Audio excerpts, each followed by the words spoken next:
साथियों नमस्कार, कैसे हैं आप सब लोग।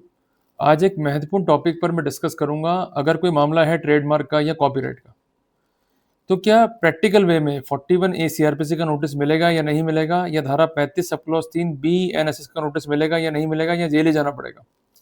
देखो, अपराध हुआ है या नहीं हुआ ये कौन तय करेगा? कोर्ट।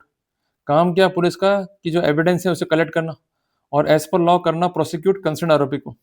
और मैं आपको ये बात कहना चाहता हूँ कि जो वर्तमान कानून है बीएनएसएस, उसमें व्यवस्था दी गई है कि अरेस्ट जो है रूटीन वे में नहीं करना है। अरेस्ट से पहले जो रीजंस हैं उसको जो है स्पेसिफाई करना होगा। और धारा 35 sub clause 1 sub clause B है बीएनएसएस का, उसमें कारण दिए गए कि अरेस्ट कब कब जो है परमिसेबल है।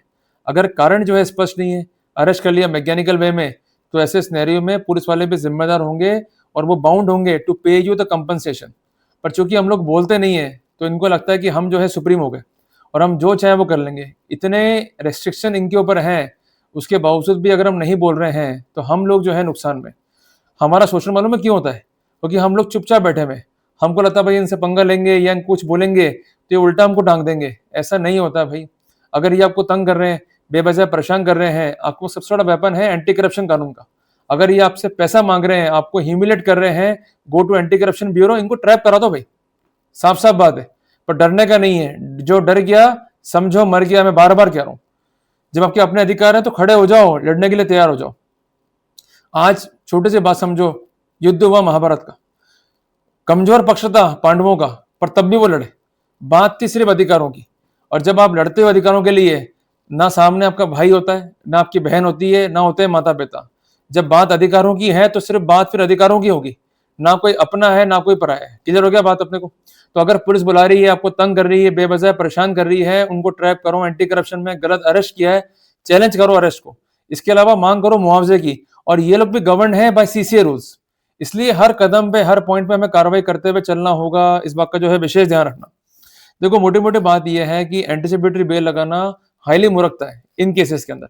देखो, पनिशमेंट जो है 7 साल से कम है। जब पनिशमेंट 7 साल से कम है तो वहां पर मैटर ऑफ राइट है 41 सीआरपीसी या धारा 35 सब क्लॉज 3 बी एनएसएस का नोटिस। ये मैं नहीं कह रहा हूँ, ये वर्ड से ऑनरेबल सुप्रीम कोर्ट के। जजमेंट का नाम है अर्नेश बनाम स्टेट ऑफ बिहार, और एम्पल जजमेंट है जहां पर ये फैसला जो है रिलाई किया गया है। और रिसेंट फैसला है तेलंगाना हाईकोर्ट का, जिसका डेट है 15 अक्टूबर 2025। उसमें भी कहा गया है कि जो मैटर है अपने ट्रेडमार्क के या कॉपीराइट के, जहां पनिशमेंट 7 साल से कम है, वहां पर 41 है सीआरपीसी या धारा 35 सब क्लॉज 3 बी एनएसएस का नोटिस जो है मैंडेटरी है। अब प्रश्न ये बनता है कि पुलिस अगर नोटिस नहीं दे रही है तो हम क्या कर सकते हैं, किस प्रकार जो है प्रोसीड करें। अगर ये नोटिस जो है पुलिस आपको नहीं दे रही है तो आपको एक सबमिशन देना है पुलिस को। सबमिशन आप खुद भी दे सकते हैं, जेरी एडवोकेट भी जो है दे सकते हैं।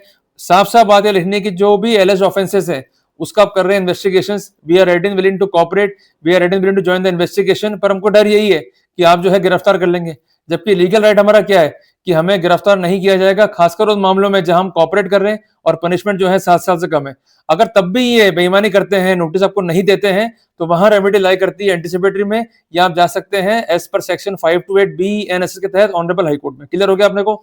अब मोटी मोटी बात यह है कि जब ये नोटिस आएगा तो हमें करना क्या है। जब भी आपको आएगा नोटिस तो आपको अपीयर होना है उस स्थान पे, उस डेट पे और समय पे जो उसमें अंकित जो है किया गया है। अगर आप अपीयर नहीं हो पाते हैं या अपीयर नहीं हो सकते हैं उस डेट पे टाइम पे, तो इनको एक नोटिस जो है आप सबमिट कीजिए ये लिखते हुए कि आपका नोटिस जो है प्राप्त हुआ। पर हम इस दिवस को नहीं दे सकते हैं। विशेष कारण जो भी है कि आप शादी में बिजी हैं या आप बाहर गए हुए हैं या अल्टीमेटली आपके घर में कोई बीमार हो गया, कुछ भी कारण हो सकता है। अगर आपका एक्सक्यूज है और वह एक्सक्यूज जो है प्रॉपर है तो आप इन्हें जो है सबमिट कर सकते हैं। पर ध्यान रखिएगा कि ये एक्सक्यूज जो है आप क्लेम सिर्फ एक बार ही कर पाएंगे। दूसरी बात, जो नोटिस है धारा 35 सब क्लॉज 3 बी एनएसएस का, आपको आएगा बाय हैंड, मींस आपको इन पर्सन जो है सर्व होगा। ये जरिए व्हाट्सएप जरिए मेल जो है सर्व नहीं हो सकता है। अब मोटी मोटी बात यह है कि अगर आपने अनुपालना कर ली 41A सीआरपीसी के नोटिस की या धारा 35 सब क्लॉज 3 बी एनएसएस के नोटिस की, तो वहां गिरफ्तार नहीं किया जाएगा। और अगर आप गिरफ्तार नहीं हुए हैं during the course of investigation और जब फाइल होती है चार्जशीट, तो वहां पर आपको बेल मिलेगी 100%। इसमें कोई दिक्कत ही नहीं है। तो इसलिए कुछ नियम कायदे कानून है, कुछ सेटल प्रिंसिपल्स है जो मैंने आपको स्पष्ट कर दिए कि हाउ टू वर्कआउट, और जो आपके राइट्स है वो क्या होंगे और किस प्रकार जो है प्रोसीड करना है।